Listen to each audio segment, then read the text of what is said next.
திரு Balachander S. இல்ல திரு Constantine வந்து சொல்லி முடிக்கிறதுக்கு முன்னாடி அவர் என்ன சொல்ல வந்தார்னா, நாங்க இதை அரசியல் பண்ணணும்னு நினைச்சிருந்தோம்னா நாங்க ஒன்றிய அரசு உள்துறை அமைச்சர் இதெல்லாம் பொறுப்புன்னு சொல்லியிருப்போமே அப்படின்னு அவர் சொல்ல நினைச்சது என்னன்னா, நான் அவங்க அப்படி சொல்லலையே அப்படின்னு சொல்ல வந்தாரு. அதை முடிக்க விடல. இது ஒண்ணு. இன்னொன்னு, இப்ப ஒரு விசாரணை நிச்சயமா வந்து இதை பற்றி ஆய்வு செய்யணும்.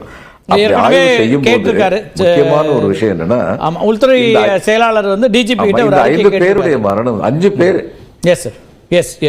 கேட்டிருக்காரு. இப்ப அவங்களுக்கு கோமார்பிடிட்டி இருந்ததா? இப்ப இன்னைக்கு வந்து நம்ம பேசுறோம் 5 பேர் மரணம் வந்து ரொம்ப துரதிருஷ்டவசமானது.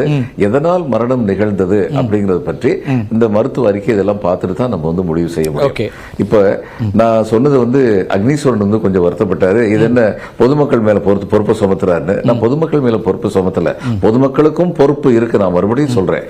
இப்போ 20 வயசு பையனோ 25 வயசு பையனோ தலையில ஒரு தொப்பி இல்லாம அங்க போய் 3 மணி நேரம் 5 மணி நேரம் உட்கார்ந்துருக்க முடியும். ஆனா ஒரு கோமார்பிடிட்டி உள்ள ஒருத்தர் அது மாதிரி உட்கார்ந்திருந்தா அவருக்கு சன்ஸ்ட்ரோக் வர்றதுக்கான வாய்ப்புகள் வந்து மிக அதிகம். அப்ப தன் உடல் நலத்துல வந்து நான் ஏன் உடல் அதுக்கான போதுமான அட்வைசரி கொடுத்திருக்கணுமா சார்? இன்னும் அதிகமா மக்கள் இருப்பாங்க. பொதுவான அட்வைசரி இருக்கு. ஆனால் இந்த மாதிரி இருக்கவங்க தவிர்த்துருங்க சொல்லிட்டேன். இல்ல எஸ் எஸ் ஆமா, நான் முதல்ல சொல்லிட்டேன். அந்த அட்வைசரி மட்டும் இல்ல, தண்ணி வந்து சில பேர் 1/2 லிட்டர் பாட்டில் மட்டும் தான் கொண்டு வந்திருக்காங்க. ரவி சொன்னாரு. அப்ப தண்ணி வந்து நீங்க வந்து இந்த மாதிரி வெதர் இருக்கு, காலையில 7 மணில இருந்து 3 மணி வரைக்கும் இருக்க போறீங்கன்னா அதிகமாக தண்ணி கொண்டு வந்திருக்கணும்னு அட்வைசரி கொடுத்திருக்கணும்னு சொல்லி நான் நினைக்கிறேன். அடுத்து இதுல ரொம்ப முக்கியமான விஷயம், எத்தனையோ பேர் இருந்தல 15 லட்சம் பேர்ல 5 பேர் வந்து உயிரிழப்பு இருந்த, ஒருத்தர் உயிரிழப்பினாலும் அது வருத்தத்திற்குரியதான். ஆனால் 5 பேர் உயிரிழப்பு நடந்ததுன்னா எதனால் அந்த 5 பேருடைய உயிரிழப்பு நடந்தது அப்படிங்கறத பத்தி தெரிஞ்சதுக்கு அப்புறம் நம்ம திரும்பவும் இதை பத்தி பேசுறதுங்கிறது வந்து பிரயோஜனமா இருக்கும்னு நினைக்கிறேன். இல்ல இப்ப இந்த மாதிரியான ஒரு இடத்துல இப்ப டிரான்ஸ்போர்ட்டேஷனோ இதெல்லாம் ஆய்வுக்கு உட்படுத்தாம நடத்த மாட்டாங்க இல்லையா? ஒரு நிகழ்வு நடத்தும் போது இது முடிந்த பிறகு என்ன ஆகும் அப்படிங்கிற அந்த கால்குலேஷன்ஸும் இல்லாம ஒரு ஏற்பாடுகள் நடந்திருக்காது இல்லையா? இப்ப அங்கதானே சிக்கல் வருகிறது. பொது போக்குவரத்துல வரணும்னு சொல்லியாச்சு, ஆனா ரயில்வே துறைக்கு போதுமான தகவல் பரிமாற்றம் இருந்ததான கேள்வியை எழுப்புறாரு சூர்யா. இல்ல அது எல்லாம் வந்து உங்களுக்கு வந்து ஆய்வு செஞ்சதுக்கு அப்புறம் தெரியும். ரயில்வே துறை வந்து கூட்டத்திற்கு அழைக்கப்பட்டார்களா அல்லது அழைக்கப்படாமல் இருந்தால் தலைமைச் செயலர் இருந்து அவர்களுக்கு கடிதம் போனதா, இதெல்லாம் வந்து ஆய்வுக்கு அப்புறம் நமக்கு தெரிய வரும். இப்ப நான் முதல்ல வந்து சொல்லியிருக்கேன், எக்ஸிட் பாயிண்ட் வந்து இருந்தது வந்து இன்னும் அதிகமாக்கி இருக்கணுமா, அடுத்து எக்ஸிட் பாயிண்ட் வந்து அந்தந்த கார் எங்க நிப்பாட்டினீங்களோ அந்த நிப்பாட்டின பகுதிக்கு பக்கத்துல போய் உட்கார்ந்துருங்கன்னு சொல்லி உறுதியாக சொல்லப்பட்டதா, அடுத்து வந்து வாகனங்கள் வந்து அதிகமா சாலையில நிறுத்தின வாகனங்கள் சொல்லி சொன்னாங்க. சாலையில் வாகனங்கள் நிறுத்துறத முதல்ல வந்து தடுத்து நிப்பாட்டி இருக்கணும் சாலையில வாகனங்கள் நிறுத்தப்பட்டிருந்தால். இதெல்லாம் வந்து ஆய்வுக்குழுக்கு அப்புறம் நமக்கு வந்து தெரியும்.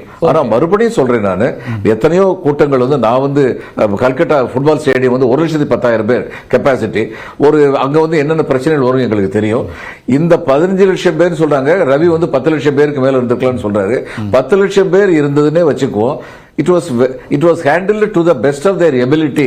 ஸ்டாம்பீட் இல்லாம அப்படிங்கிறது ஸ்டேட் கவர்மெண்ட் கொடுக்க வேண்டிய கிரெடிட்டையும் கொடுக்கணும், அவங்களுக்கு வந்து கொடுக்க வேண்டிய எச்சரிக்கையும் கொடுக்கணும். ஓகே, பேசலாம்.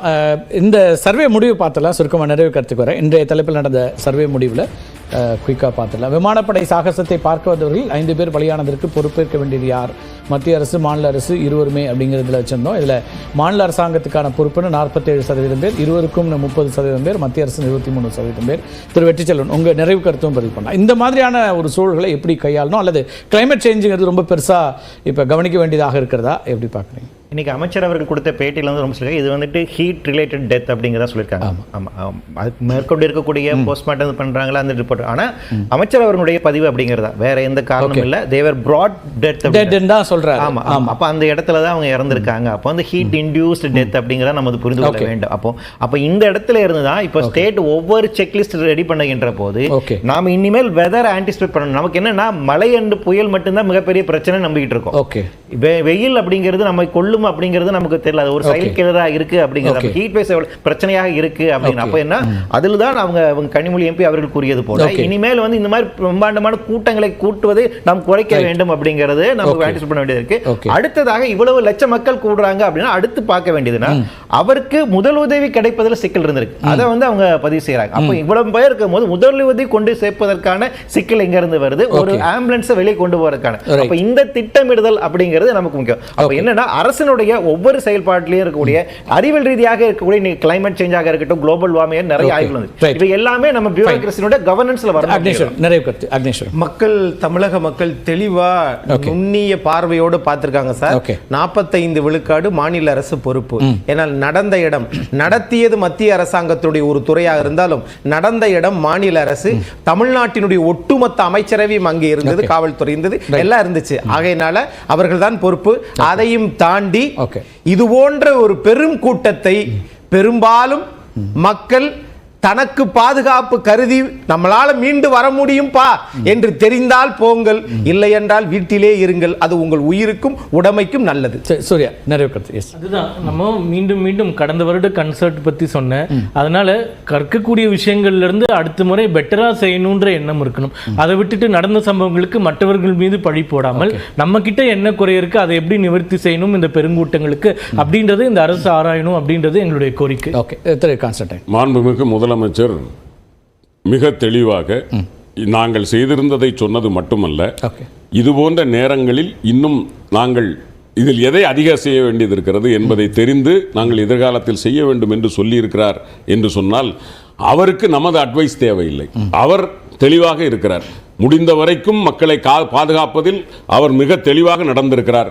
அதையும் மீறி ஒன்றிரண்டு நடக்கிற போது மீண்டும் நாம் அதை சரி செய்து கொள்வோம் என்று மாண்புமிகு முதலமைச்சர் சொல்லியிருப்பது யார் மீதும் பழி போடுவதல்ல, ஆனால் பொறுப்பேற்றுக் கொள்கிற மக்கள் காவலனாக அவருடைய அறிக்கை. முதலமைச்சரை சொல்லவில்லை. நன்றி நன்றி. நிச்சயமா இது வந்து ஒரு மிக பெருமையான ஒரு நிகழ்வு அப்படின்னு இருந்திருக்க வேண்டியது கடைசியில் அது வருத்தத்துக்குரியதாக மாறியதுங்கிறது சிக்கல். இந்த உயிர் பலிகள் தவிர்க்கப்பட்டிருக்கணும் அப்படிங்கிறது தான். நிகழ்ச்சியில் பங்கெடுத்த விருந்தினர்களுக்கும் பார்த்த நேயர்களுக்கும் மிக்க நன்றி. மீண்டும் ஒரு நிகழ்ச்சி சந்திக்கலாம் நண்பர்களே. நன்றி, வணக்கம்.